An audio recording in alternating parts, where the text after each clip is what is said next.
I invite you to stand while I read the scripture. It's taken from 2 Peter chapter 3, verses 10 and 11. And I'll read from the scroll today. I've got my glasses at home.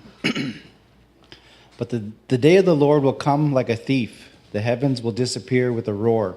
The elements will be destroyed by fire. And the earth and everything in it will be laid bare. Since everything will be destroyed in this way, what kind of people ought we to be? You ought to live holy and godly lives as you look forward to the day of God and speed its coming. Thank you. You be seated. Charlie was saying it's kind of warm up there, which I don't like to go up there anyways. I like to be a little more informal. So I like to spend my time down here. I started thinking about, while we're doing the Lord's Supper, or actually the collection, I started thinking about the Israelites and how hot it is in the Middle East and how much clothing they wore. And I started thinking to myself, man, how could they stand it? With all those layers of clothing that they wore, and they had heat much hotter than this. I don't know how they did it. And they didn't have any AC.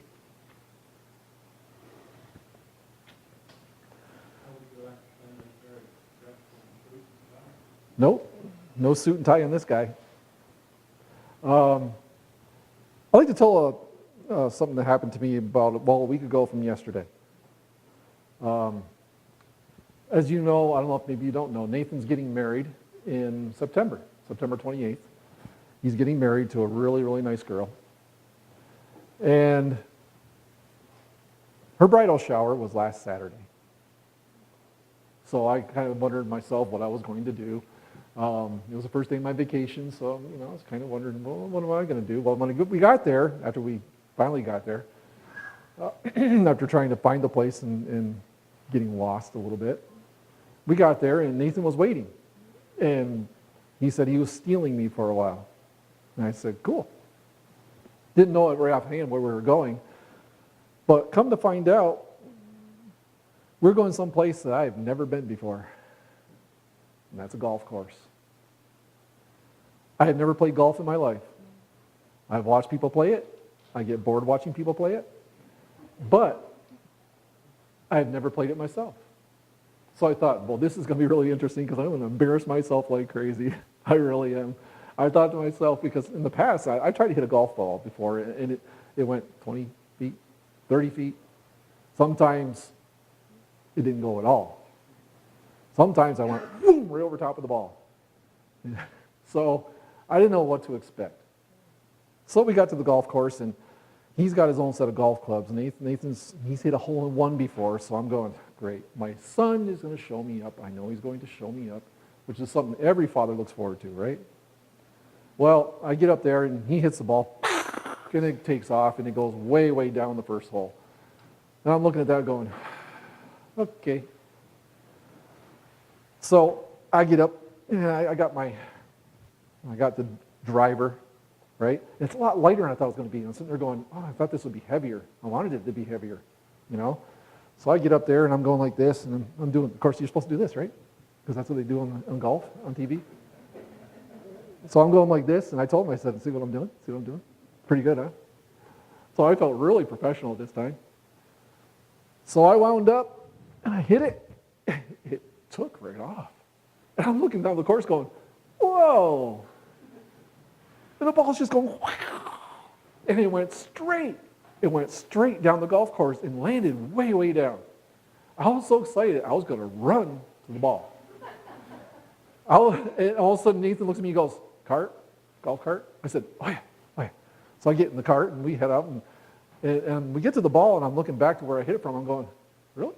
I'm thinking, I'm really full of myself at this time. I'm thinking, wow, I hit that ball from that far. Well, the next little thing, I come up, and he calls it a hybrid driver. So I'm going, no tee? He goes, no, you got to hit it on the ground. I'm thinking, hit it on the ground? It's kind of buried in the grass. How do I hit this ball? You got to kind of hit underneath it. So I'm going, okay. Now I'm doing the foot thing again, right? And I'm like this, and I hit the ball. Didn't it just, I'm going, whoa, this game is pretty easy. So now you're going on the pro tour. No, No, I got to finish my story here. Okay, so the first hole is going really well for me. I'm thinking, this game is not that hard, you know? And hey, I started thinking about that, you know? It's not too late. But I thought to myself, this is not that bad. Until I got on the green. And that green is kind of weird. I started walking, I go, is this real? Is this real grass? And Nathan's going, yeah, it's real. I said, why does it feel so weird? It feels like I'm on carpet. It feels, I'm going like this. And he goes, well, don't hit the ball very hard, because if you do, it's just going to on the green. So I come up there, I'm going, boom. And the ball goes, whoa. I'm going, oh, no. And those first two hits were wonderful. The last 7 weren't so good. But I thought to myself, you know, the first 2 hits, I kind of went back to that. I started to think, I can stand on that. I feel good. I think I'm feeling pretty firm about this. I think I know what I'm doing. I really thought I knew what I was doing. I can do this. Okay, I got to hit the ball softer. Okay, I remember that. Hit the ball softer when you get down there. So I thought, I can do it. I will do it. This will be great. So the next hole, I started thinking, well, next hole is a lot of them were par 4s. And I would say to Nathan on the next hole, I go, this is a par 4? He goes, yeah. I go, where's the flag? He goes, right up around that corner. And I'm going, oh, I can't see the flag. So it's going to take me 4 shots to get there? I'm going, okay. 4 shots to get it into the hole. In Exodus chapter 19, I guess my point is I thought I was really firm. I thought I was going to stand on that, right? I was going to stand on that first hole. Because that first hole went so well for a person that's never golfed before, I thought, this will be great. This is going to be great. So I stood on that. And I'd like to read from Exodus chapter 19, verses 7 and 8. So Moses came and called the elders of the people and set before them all these words which the Lord had commanded him. All the people answered together and said, all that the Lord has spoken, we will do. And Moses brought back the word of the people to the Lord. In reading this on Wednesday night, I thought to myself, these people said, all that the Lord has said, we will do. But they didn't. They didn't. They fell short. They were confident. I'm really sure that at the time that they said these words, at the time that they said, everything that the Lord has spoken, we will do, they meant it. They really meant it. And they thought they could stand on those words. They thought they could stand on what they said. Because they believed it in their hearts, that they're going to rely on the Lord. They're going to do what he said. And we know a couple chapters later, they start partying. They start worshiping a golden calf. They start to do exactly what the Lord didn't want them to do. They fell. 1 Corinthians chapter 10, I had all these bookmarked, and I removed them. Verses 1 through 13.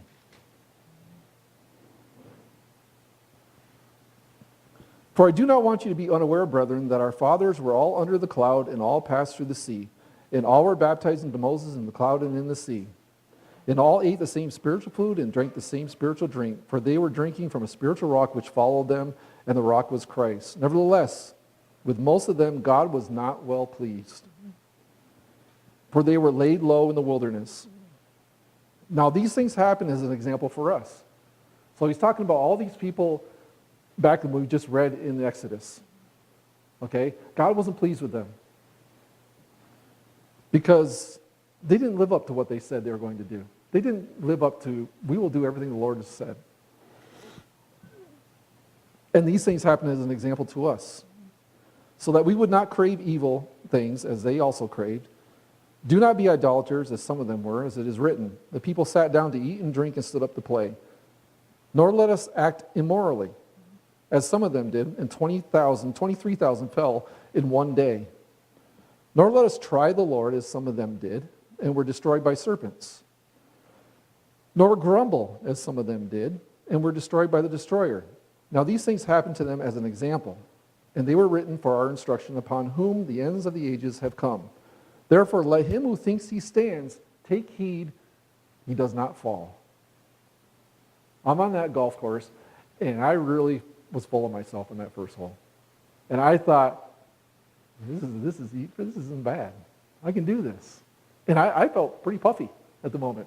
And I thought I was going to stand. I'm going to tell you what happened later. It wasn't a pretty sight. It wasn't a pretty sight at all. In fact, you might think I got a little arrogant on that first hole. Because I didn't know what all the fuss was about. I can hit that thing. I just couldn't get it in the hole. Which is probably mostly the part of what golf is all about, right? Get it in that little hole. That thing eludes you.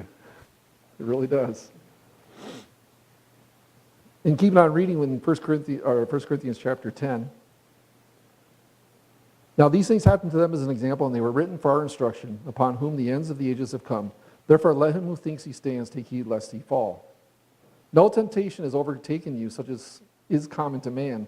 But God is faithful, who will not allow you to be tempted beyond what you are able, but with the temptation will provide the way of escape also, so that you will be able to endure it.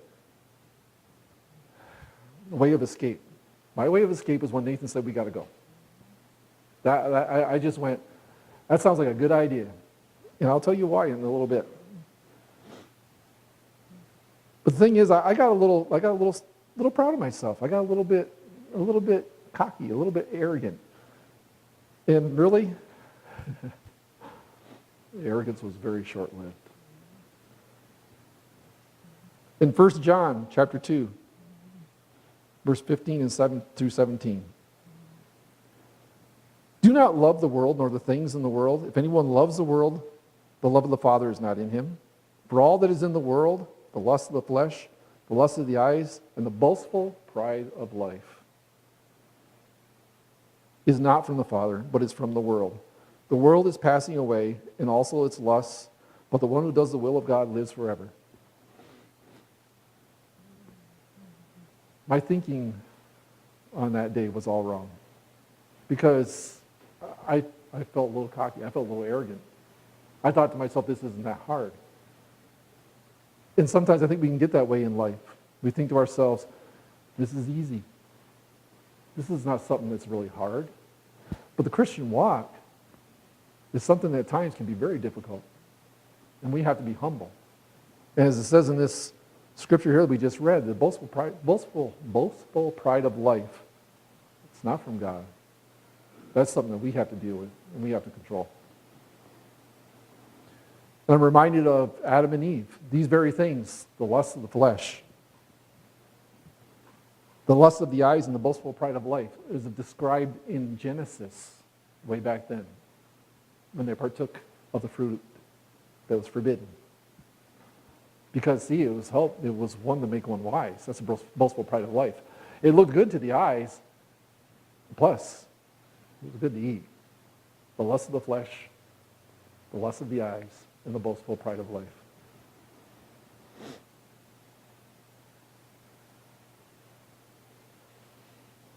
So in my arrogance, I went on to the next hole. The next hole wasn't that bad. It really wasn't that bad. I hit the ball again, and it went. In fact, Nathan hit it into the river. And I thought to myself, I didn't hit it into the river. I felt pretty good about that. In fact, I never hit one of the water traps. Not once did I ever hit one of the water traps. Because you see, when we got to the third hole, all kinds of water traps. Ponds, little creeks, little entranceway of this water, that water. I never hit into one of those. You want to know why? Because I never hit the ball more than 50, 60 feet. I kept trying to hit the ball. I'd line up and I'd go like this, and I'd remember what I did in the first hole, right? And I'd get up there and I'd go, wham! And the ball would go, whoop! And I went, really? That's it? And that's what I kept saying. The whole rest of the time I was there, that's it? That's all I get for my swing, my effort? And my hockey instincts kept coming back to me, right? I kept wanting to raise my back foot. It's just natural. A hockey player, when you got a stick and you go to hit the puck, you raise that back foot and you drive into the puck. And that back foot comes up. Every time I went to swing, my back foot went, whoop. And Nathan goes, don't do that. I'm going, I'm trying not to. He says, keep your feet like this. Well, the third hole was interesting because it was just so hard to get it up on the green. And then when I got up on the green, I kept going, woo, woo, woo, woo, woo, woo, woo, past the hole, past the hole, past the hole, past the hole, past the hole. And I finally got to where I hit the ball real next to the hole, and I just went, then one time I picked the ball and went, out of frustration. So I made the comment to Nathan. I said, am I not supposed to get better as I go along? Is that not the case? Am I supposed to get better as I go along? Because I'm not doing as good as I did in the first hole. I've never played before, so I'm supposed to get better, right? He starts to laugh. I'm thinking, that's not helping me. So hockey instincts kept coming back, foot kept coming up, and I'm getting worse as it goes along. Well, to tell you how bad I was golfing, and I think a lot of it was me, it took us, and I hate to say it, probably about an hour and a half to do 3 holes. That's a long time to do 3 holes. Got to the 4th hole, and I really don't like to talk about it, but I never got off, I never hit the ball. To tell you the truth, I never hit the ball. I tried. I tried several times. I got up to that ball, and I got to that driver, and I wailed on it with all my strength. It went 10 feet. 10 feet. I'm going, how do I hit it 10 feet? I asked him, I said, did I hit the top of the ball? What happened? I think you hit the top of the ball. I'm going, okay. So I got my hybrid driver, and I thought to myself, okay. I said, this is my favorite club because I seem to hit the ball well with it. So I got the hybrid driver. I didn't hit the ball. I kept swinging, and I swing over top of the ball. When I swung one time, just about broke my arm because I hit the ground this far back of the ball.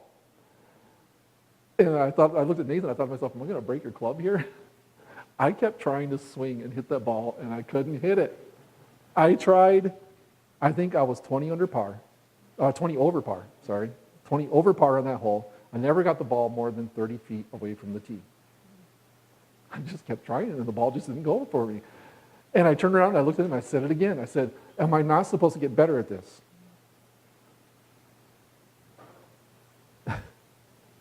And it's like that in our Christian life as well.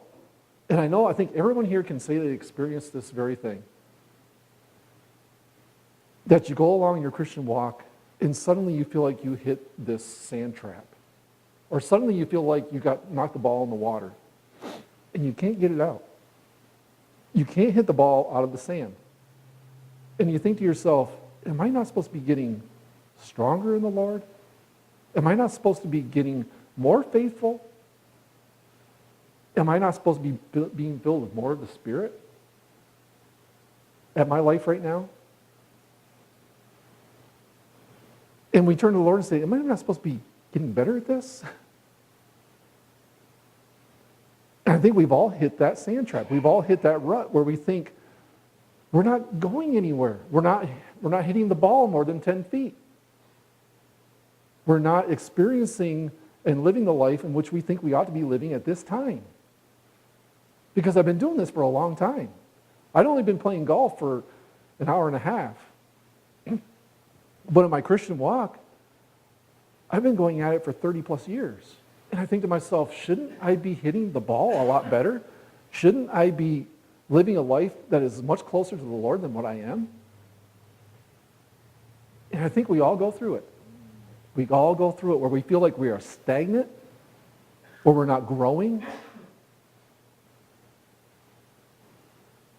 And a lot of times I think we rely so much on what we have been and what we've been through in the past and what we have done before to think that we can stand on that and get us through today and tomorrow. But today and tomorrow may present something different than what you've ever experienced before. And that's what I went through on that day. I had never experienced this before. I never went through it before. But I thought I could rest on what I did in the first hole. It was going to take me right through. It was going to take me right through, and I could stand on that. I could get up there and just do it the same thing on every hole. Because that's what happened on the first hole. So why can't I do it on the next ones? I don't know. I couldn't. It eluded me. It escaped me. I forgot what I did. And I think so many times as Christians, we have a tendency to forget not only what we did, but to rely too much on what we have done. And not to rely on the Lord to help us to grow past where we are now.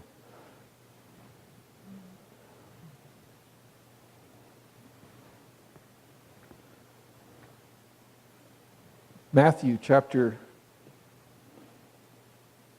13.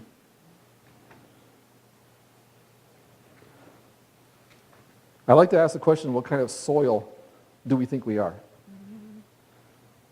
What kind of soil do you think you are?